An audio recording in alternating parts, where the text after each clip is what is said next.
రుద్రులుగా జన్మించాడు. వారే కపాలి, పింగళ, భీమ, విరూపాక్ష, విలోహిత, శాస్త్ర,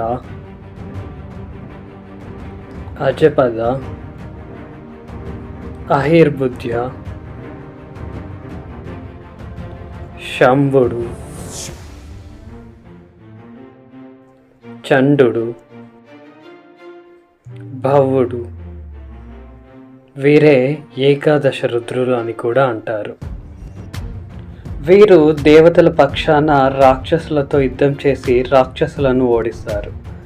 తర్వాత ఈశాన్య దిశలో ఉండి భక్తులను సంరక్షిస్తూ ఉంటారు. అయితే వివిధ పురాణాల